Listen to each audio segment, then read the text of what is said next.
You already started? Well, I was waiting for the plane to go by. Well, they're letting off people right now.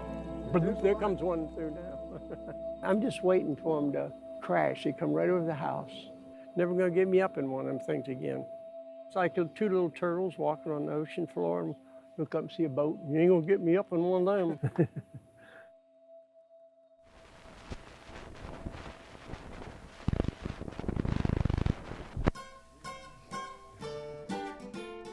My daddy, he met W.C. Handy one time. He said when he was a young boy in Memphis there, down in front of the old Peabody. The Peabody was on Main Street at one time.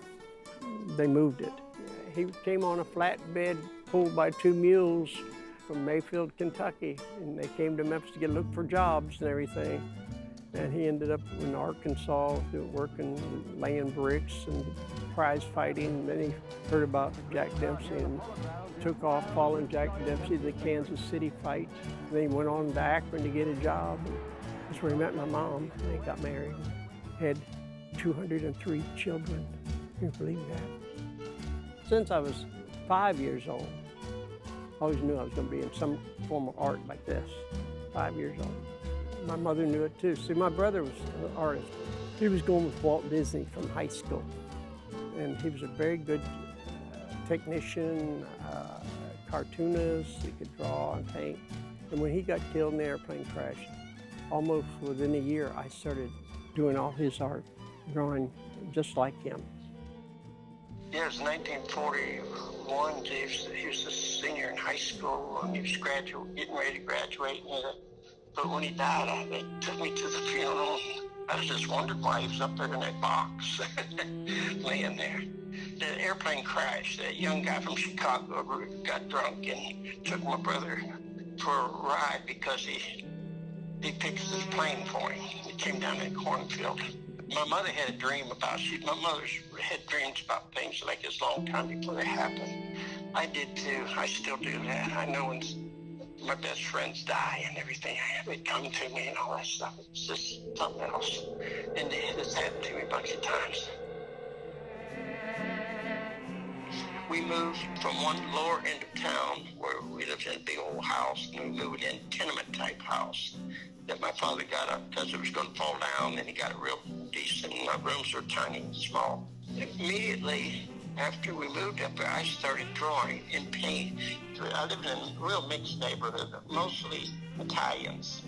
And then a block or so away was a lot of black people, and all these kids all played together. We were integrated, and I learned a lot of Italian dirty words, and we had good fun. I bring all this stuff home, but I found my first 3 or 4 little boxes of wooden boxes, tiny little wooden boxes, about 4 by 5 inches, about a ½ inch high, and they were full of pastels from Paris, France.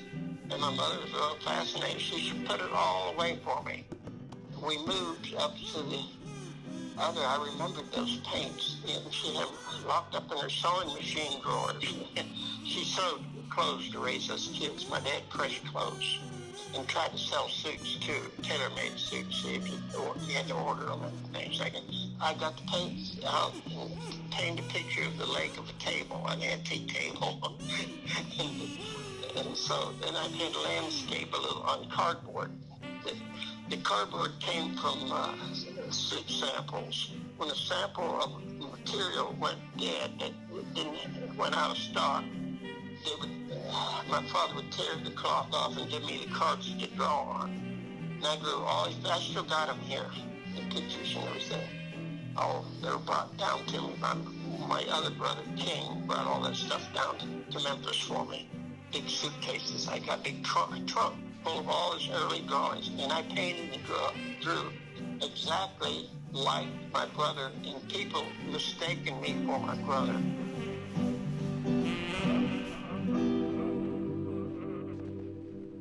They sent me to Carnegie Tech in Pittsburgh at Mellon Institute. I walked out because all the kids drew like little kids, and I was drawing very realistic, detailed pictures and painting. And they asked me to come back as a teacher that's what someone told me up there. And I said, no. I'd get on the bus, go to Pittsburgh at 5 in the morning. on Saturdays, and then I'd go downtown Pittsburgh and hang around, go to movies and going through in stores and things like that until it's time to come home. And I pick up this lady, this girl I knew, Marilyn, and get her back on the bus, come back. And I had to draw pictures of people downtown Pittsburgh, and they thought I was doing that in school at Pittsburgh. And that's when Andy Warhol was there when I was there, but I never knew him, never met him or anything.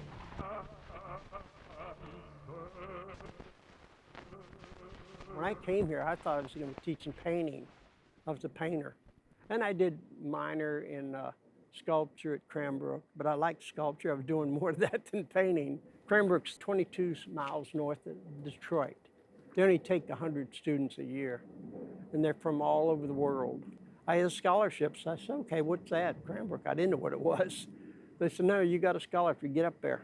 I said, 2 years I spent there, and it was great. Before that, I went to Cleveland Art Institute for 4 years there. I had a scholarship there, a Ford Foundation grant. And the one I had at Cranbrook was Scripps Howard. I didn't apply for any of those job things. They just gave them to me. I didn't go to school for any degrees or certificates or anything. I just wanted to use their facilities. And they said, that's great, do what you want. I was in the painting department. Anyways, I worked in the kitchen. That was part of my job, working there in the evenings, helping serve food and stuff, wash dishes. And all these people were panicky, writing resumes and going to get interviews in schools all over the United States, all the people up there, because if you go there, you're guaranteed a job somewhere. And this one big tall guy come by, he was making fun of a school down south. He went down there, and they said, I'll never go down there. He's from Canada, I remember him. And so, he's a nice guy, very big guy. Then I had a vision of having a coffee house, and I went downstairs. I did the Eastern thing, astral projections, which I didn't know. That's scary. It's happened to me by accident. I'll tell about that later. And I had one of those up there, and I had a thing where I went into the future, and I seen all these people, blues singers and folk singers, and I had no connection with that. And I was just doing my art. And I was teaching down in the South. Bob Setterstrom used to call me a warlock because I did weird things all the time. I'd have these things come down and tell my dream.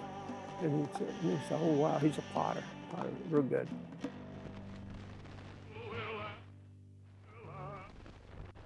So the 2 years were done up there, and I left Cranbrook, and I went back to Wellsville, Ohio. All my brothers and sisters have all gone, 8 of them, and were gone and moved and got married and had families and everything. I was sitting with my mother and father in the dining room table. I'd been home about 2 weeks. My mother and father, my dad finally, he didn't care. I could have stayed home for all he cared. He liked me being around.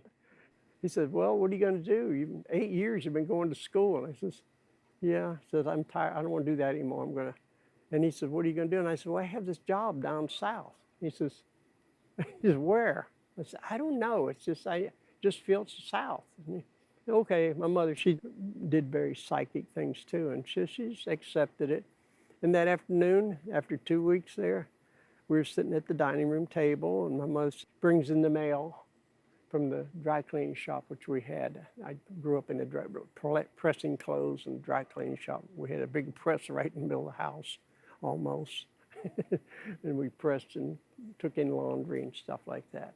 She says, who do you know in Memphis, Tennessee? And I says, let me see, that's my job. And my mother says, what do you mean your job? I says, well, it's from Memphis, Tennessee. And she opens it up, and I skimmed it real fast. And I said, some guy named Ted Russ wants me, got tickets here, 2 tickets to fly down to Memphis, Tennessee.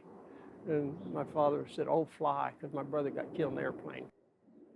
They got me all dressed up, and about a week later, I got a suit on me, which I never wear a suit.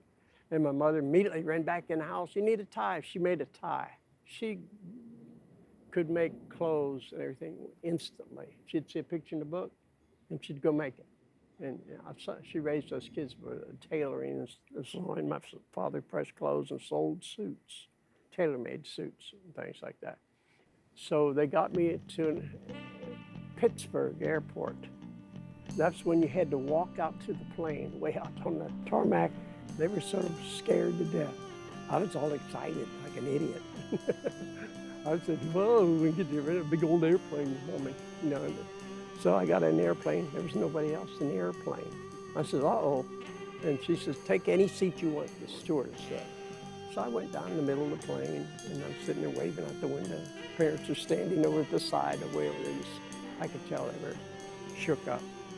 So the plane took off, and I thought in the dark I saw a businessman up in the front somewhere. And the stewardess was behind me, and there's two pilots, a pilot and a co-pilot. And it wasn't a real big airplane. So we start and get up above the clouds and everything. I've never been in an airplane before. I was 26. And it was exciting to me. And all of a sudden the plane was being tossed like a little flea or something in these huge clouds. And I didn't know what was going on. And all of a sudden the pilot said we had to climb higher. We got higher and higher. Above, it was a tornado.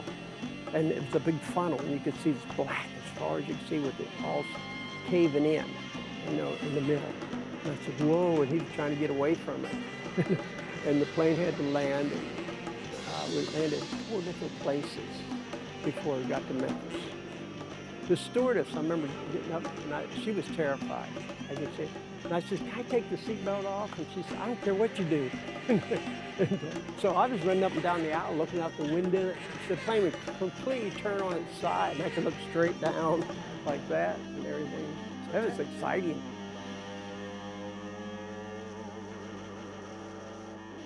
Ted Russ says, well, you made it. He was waiting for me. He came out to the airport out here in Memphis International and met me, immediately took off my necktie. So you don't need that down here.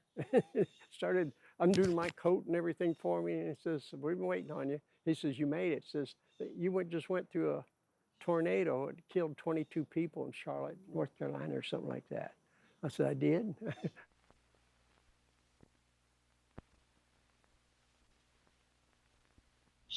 They put me up at the Peabody, no, Parkview Hotel. That was nice. And stayed there 3 days. My father warned me, he says, John, there's snakes everywhere down south. Because he's from here. He lived in the swamps and Reelfoot Lake and all those areas. And sure enough, first day I walked to Overton Park. I was in Overton Park. There's a huge, big snake laying across the road, dead. Scared me to death at first. And then, so Ted took me over to dinner at some different people's houses and introduced me to people. And it was real nice. And then I went back to Memphis, Wellsville, Ohio, and I got a letter. I had a phone call 2 days later, and Ted said, well, do you really want this job? And I says, I took that job a long time ago. He said, what? I said, I had a dream about it. I told him about it. And he said, oh, okay. He said, that's great. He understood. And so I came down here. We got all packed up. And my brother and all his little buddies found an old DeSoto car, and they put a Chrysler engine in it and got me on the highway out of Steubenville, Ohio. And we waved goodbye. I didn't have a license or anything. And my car had some of my stuff in it. And I turned the bend, I waved goodbye, and went around the hill, and the car blew up. And I sat there, and I didn't know anything about mechanics, the car. I played with it and got one gear, and then I got 2 gears, a reverse and a low gear. I drove all the way to Memphis that way. Wow. And I gave the car I put it on the street and it says free.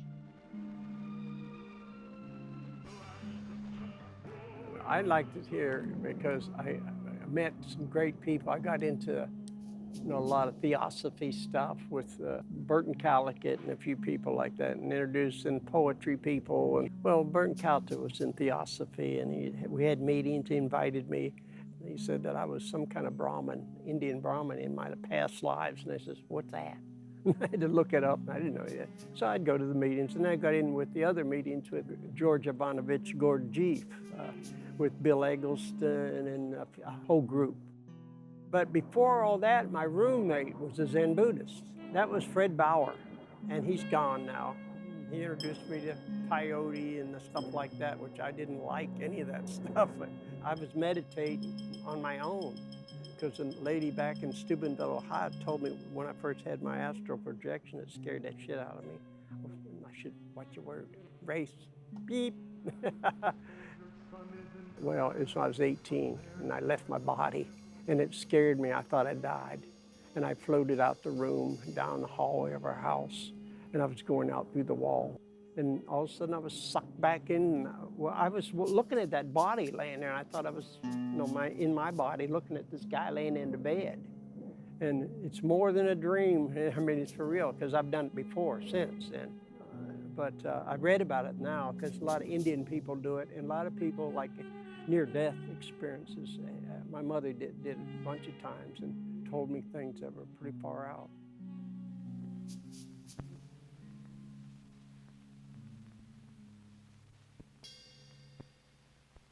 Bitter lemon. Union and Poplar come together. Right at the end of the bridge. I opened that coffee house on $1,500. I bought the chairs, we made the tables, we had a little coffee machine, and no stage. We made a little platform after a while, and I painted the walls psychedelic, all real good. And then we had a show with Ted Payers had the show there. And he was real nice. He gave me all his his woodblock prints, and they put up. There's famous people there, lots of them. Peter, Paul, Mary, not all of them came by, but Paul did. And Simon Garfunkel came by, saying we'd get people. We had a lot of Nashville stars come through and sing. A lot of local people. We have auditions on Sunday for people, and we have like maybe 10 or 15 Bob Dylans come in. Mm-hmm. All these people, everybody could sing like Bob Dylan and do his songs, just like on the record. Mm-hmm. And it was terrible. They just thought they could sing like Bob Dylan. But anyways, then I met John Fay and Bill Barth, and they were searching for old blues singers, and they'd stay at my house. And they started finding all these Skip James and Reverend Wilkinson and Booker White, and all these people were just hanging out in Memphis. They weren't doing anything anymore since the 30s. They just paid them like a quarter record back in the 30s, $20, $30, and said, get on out of here. It's the coffee house. It was a venue for them to express themselves and have a great time. I got to where I really liked it because the songs they were singing, my daddy had been singing them for years and years and years, and I didn't know where they all come from. Some of me rearranged the words to my mother would have to go around and tell him shut up. I started singing them like he did, because he put his own words in there and everything. Kid Russ kept telling me, John, you got to get rid of that place. It was getting notorious. And then at the end, it was just drugs and all kind of stuff was going on in there. I just wanted to get away from all that. And the police raiding my bedroom and me and everything. It was just terrible. So they just, because I was a hippie, they put pictures of people with sandals and Bermuda shorts on and long hair in the paper. How outrageous it was. And fired a teacher at Memphis State because he was an English teacher, and he went back to get something on his day off, and somebody saw him with Bermuda shorts on, and they called him in and fired him. And your hair was too long. I got threatened and beat up several times, and my hair was too long. And the police would pick me up every once in a while as a suspect and drive me around town here and question me and stuff like that. And then finally they just let me go. I got used to it after a while. Get up and walk in steel-bound shoes and feel with hands that you cannot use.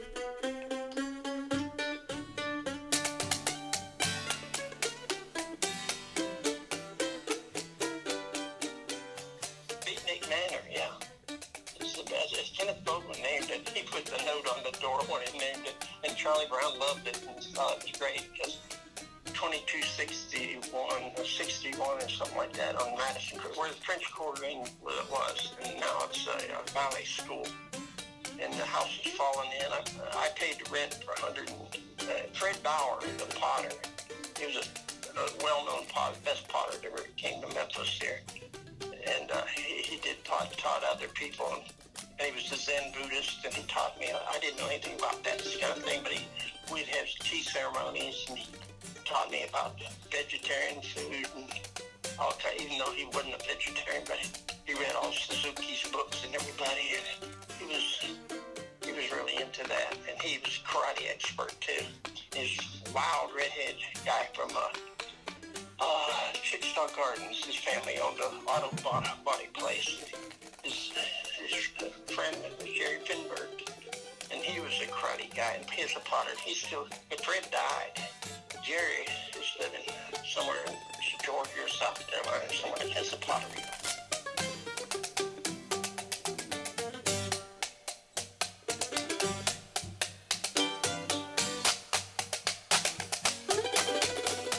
A whole bunch of people, there's so many of them stayed there. I did so many experiences there. And I don't know, they said lots of people stayed there. And Charlie Brown stayed there.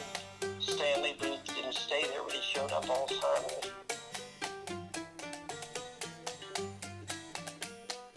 I was two different people. When I was at the Art Academy, I was just a person. As soon as the doors closed, I went into the other. I had to be the hippie, crazy person. Yeah, I tried to do my own sculpture. Mostly, that's what I wanted to do. But there's so many people around all the time. There was a house full of people. I always had, and it's only maybe Little Roy that's in the house, not Roy Oscathorpe, myself, and hardly anybody else paid rent. And they're always bitching because there wasn't enough food in the refrigerator. We had some Hells Angels people stayed there. Every once in a while, the FBI would show up looking for somebody. and I said, they went that away. That's what you should have to do. And sometimes I'd get some money. If somebody sold some dope, I'd get some money for pay their rent. They'd give me something, but I never got into that. And I didn't like that stuff. I had hid out when I figured they had some drugs. I had to go somewhere and stay away because I was waiting for them to get busted. I didn't want to lose my job. Ted Russ said, John, those characters you're running with are terrible. You gotta get away from them. So I'm trying, boss. I'm trying.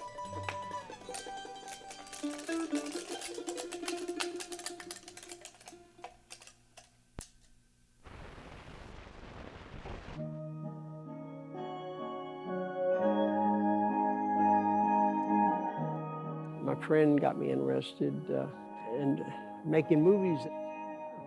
He was my freshman student from Carl and Randall Lyons and all these people back in the old, actually the 60s, back when we had the Beatnik Inn and my coffee house days. And I wanted to record some of the old people that played at my coffee house. And then we just started fooling around and making movies as we made them up. We'd buy a roll of film and say, hey, you got 3 minutes. You make 16 millimeter. That was before 8 millimeter came in. And then we'd shop at the pawn shops in Beale Street and everything. That's before yard sales and everything, where you could buy the good stuff. We would go down, found cameras, and had a 16 millimeter Bolex. One year I had all my students making animated films. I made an animation stand out of an old enlarger from the hospital. They were going to throw it away. This huge thing, weighed like 100 pounds. I took everything off except I mounted a 16 millimeter camera, and then I made a tray that we could actually pull 1 foot square image under it or something. Then we'd take one picture at a time, stop action photography and that kind of thing. And then we just started making film. Then Bill Eggleston bought a Aeroflex camera. We used that. He let me use it to make a film that I did a show on top of the Peabody one time. That was fun. I made the whole stage disappear. Not just the people and an object or something. And it's something I thought up on the spot. Ted Rust, my director, my boss that brought me to Memphis here from Cranbrook, the best boss you could ever find. He said, we have $500 they got. Do you want to do something for the Arts Council of Tennessee? It's a lot of teachers coming from all over the state. And I said, okay. And I didn't know what I was going to do. I dreamed of this thing, a big black box that was about 15, 20 feet, 10 feet wide, out of black plastic. And I got all these people. They weren't students.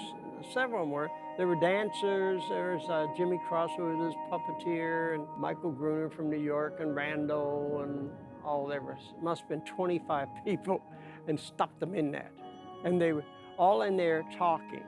And I filmed it from one end. All these people, they're setting ladders up, and they were hurrying, getting ready to put up a show. And they were saying, we gotta hurry, the show's gonna start any minute. You know, and everybody was yelling. The dancers had ballet costumes on. They were prancing around. They're moving ladders and chairs, and it just went chaos.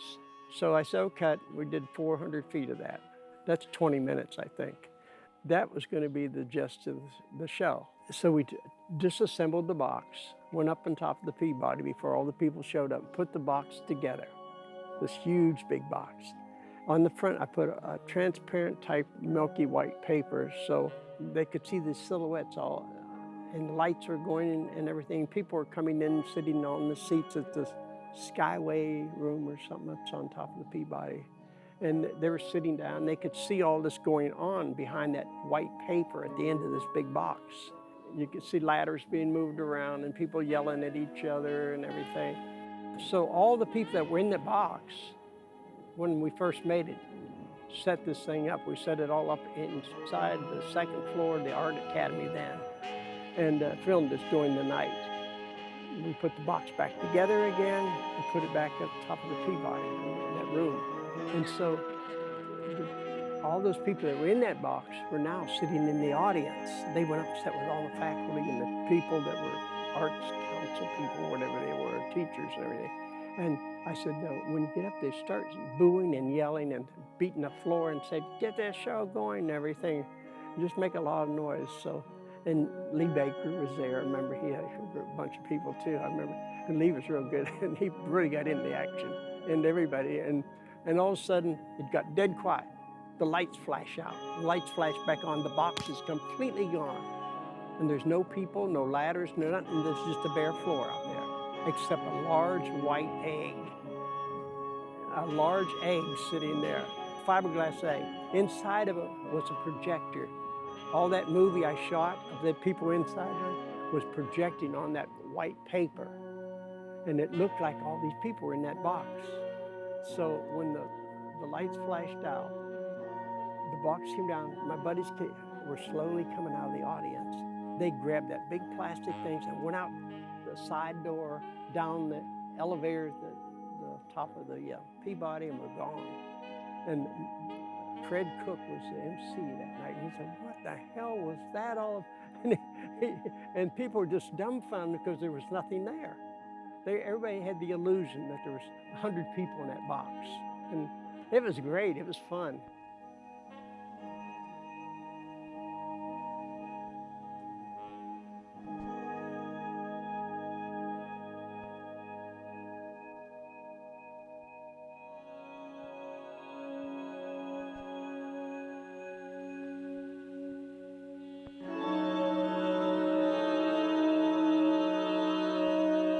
They had no plot whatsoever.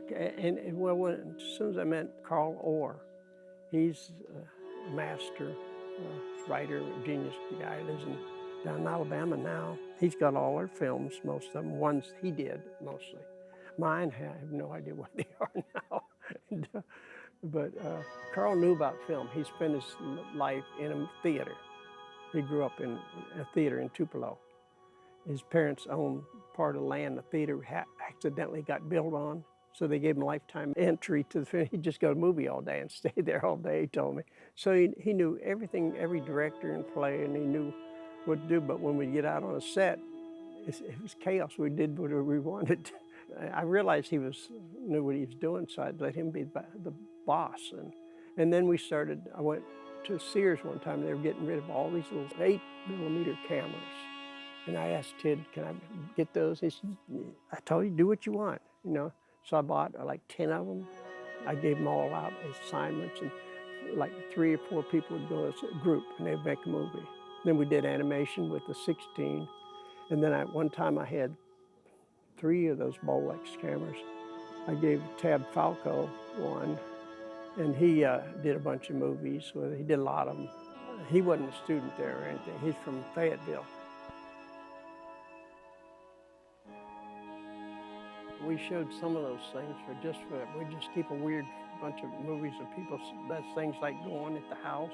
And there was some of them were like families. There'd be all these relatives and everybody. It'd be a Christmas thing, and it would just be chaos and that kind of thing. And one time, my students, I took in some big reels, commercial things, and we chopped it all up into like 4 or 5 feet. And then everybody just sat there, and I taught everybody how to splice. We'd put it down, and it was like 100 different people trying to talk at the same time.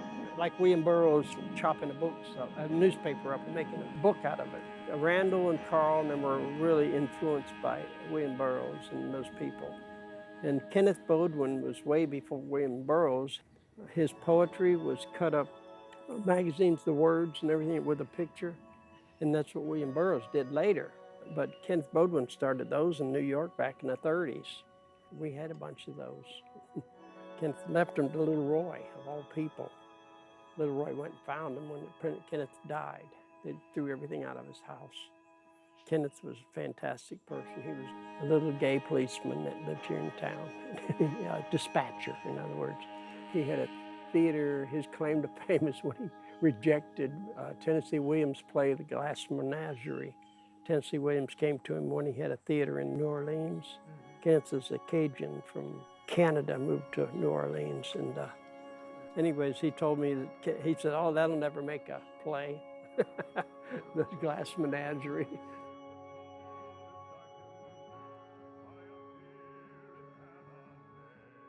Later, underground film was coming in at the, Bill Kendall had movies at the theater down here.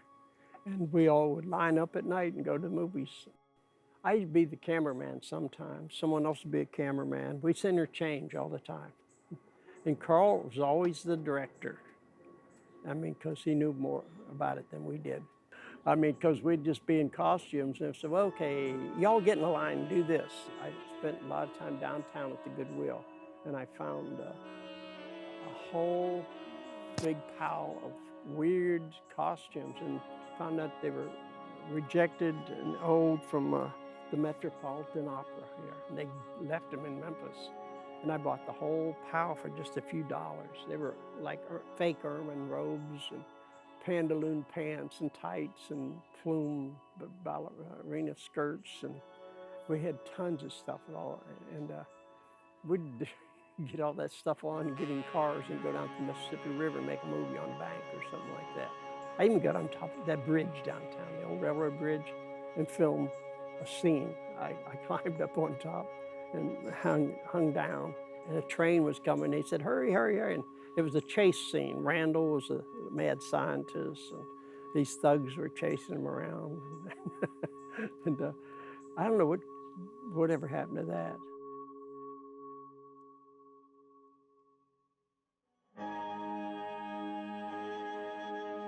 I was like a voodoo with a top hat and beads all over me and everything. And all of us in a procession coming through the woods and everything. I remember that. We were supposed to sacrifice a baby down this sacred well. That was weird. And I don't know what happened. I don't remember ever seeing it. I mean, even a hospital film we did one time. We were operating on Marcia. and David Sweeney was the mad scientist or a doctor or something with stethoscope and the mask on. Marcia's laying on the table. We found it at a hospital table.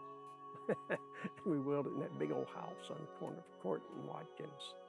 That was a weird house. The ceilings were 15 feet high. We made a movie in the top of the house in the attic. And we had to get a huge ladder. We'd climb through a hole and get everybody up. And we had some mental patients that helped. I mean, really, they were from the Tennessee Psychiatric. Every once in a while, you had to run them back down there. They would stab themselves. One guy would do things like set his member on fire with toilet paper. He did. Burned himself pretty bad. I mean, he did that twice. I went to his apartment one time when he beat all the plaster off the walls. I was thinking about him. I went down there to see what Cliff was up to, because I'd heard from him a couple of days. He was in the Jefferson ghetto, and he'd knocked all the plaster, and he could hear voices in the walls, and he knew they were spying on him. But you could tell him to do a certain scene and be this person, he would do it. We made him an angel one time in a silver jumpsuit, and he played an angel. Marcia was real good. She was a witch in one movie, I remember, on the riverbank when the wind was coming at 50 miles an hour, and we were all dressed up, and there was a German officer, a priest, and a witch, and me as dressed as some kind of god with a long robe. They threw paint all over me to make me all colors. It was terrible. His sound he was going to put in later. He would always have a tape recorder. He was going to put this sound on later, but we had no script. They'd come over and say, Elvis is showing movies tonight. And I said, okay. I'd put everything away, and Ted and I would go across the street, walk across the street. That's where we lived, right across the street. And Elvis's entourage would come in the side door and fill up, and we'd sit maybe 2 or 3 seats behind them. After the 3rd or 4th night of that, I says, I don't want to do that anymore, because you never got to see a whole movie. They'd put one on, and turn it off, and they'd put another one on. If it'd be so bad, they'd turn it off. I wanted to see a whole movie, and I had to get up at 6:30 something to be at the Art Academy.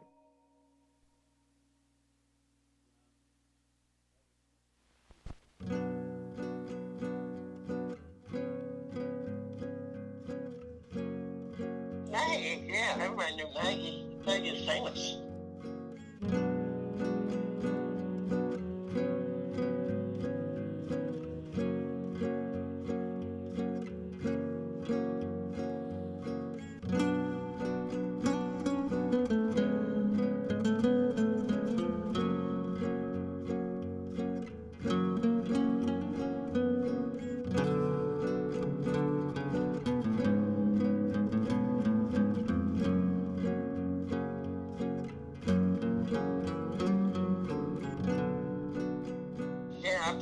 When she came back from Ireland, her parents kicked her. Her new mother, her daddy remarried, and her mother was nice. I mean, her mother was a good painter, painted portraits. They helped Maggie move her mother from downtown to Court Street, and I saw her paintings.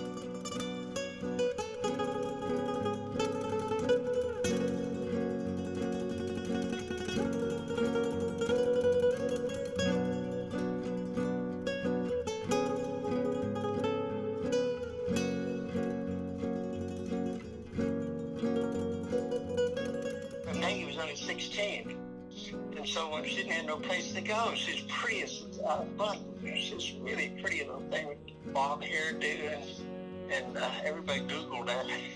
And she moved right in. The Beatnik Manor, stayed there with all the guys just went nuts over her and everything. And after that, I just lost contact, and I'd run into her periodically there.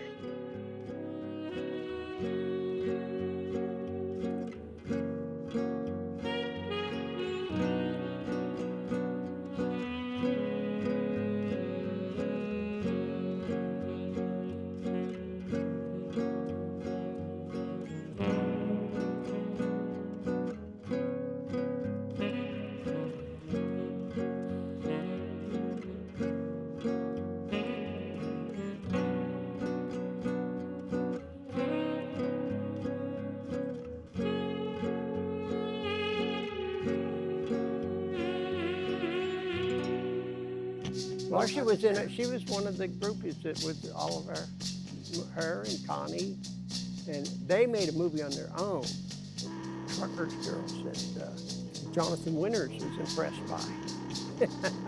And he was real impressed. I heard him say that on Johnny Carson's show, that he had seen a movie, a Truckers Girl made in Memphis, Tennessee.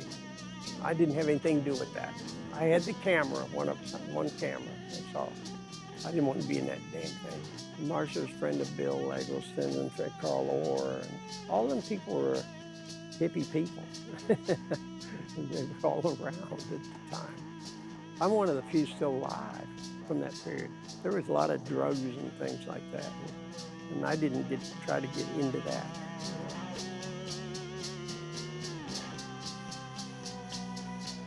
We never got shown except twice at the Guild show.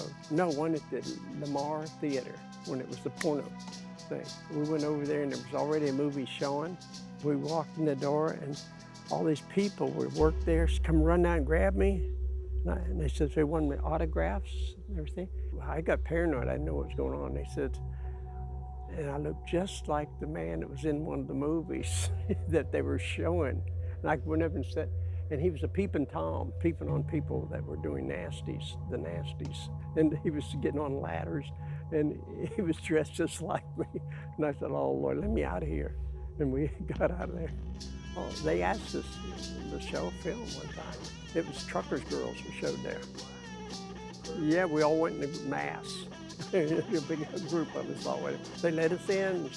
God, it was the 70s somehow. Just before they closed, went out of business. And all movie houses went out. There was LSD came through from Owsley in California. I didn't know the guy was living with me, was a manufacturer, lived with Owsley. And he would give us pills sometimes. I remember they told me, take this aspirin, you'll feel better. 3 days later, I was really feeling better. I had to drive to North Carolina to teach that summer. And God, I don't remember how I got there. I remember driving a Volkswagen all the way up there, but it wore off by the time I got there. I was scared.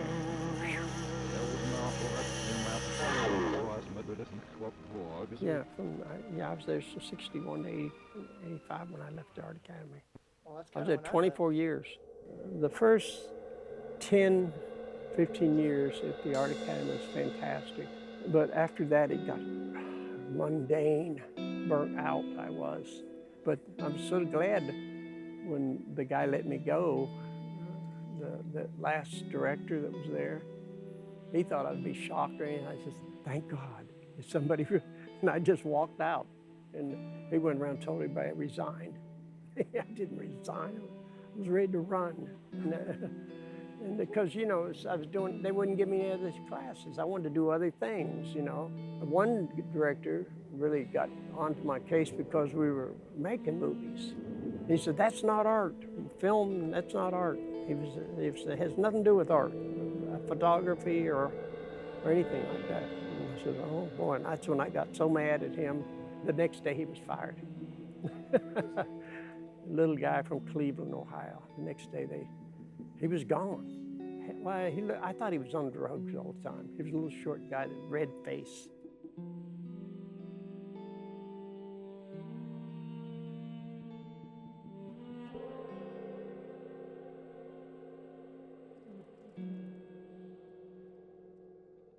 Okay. All right. Well, listen, thank you. And then I'll check with you about next week.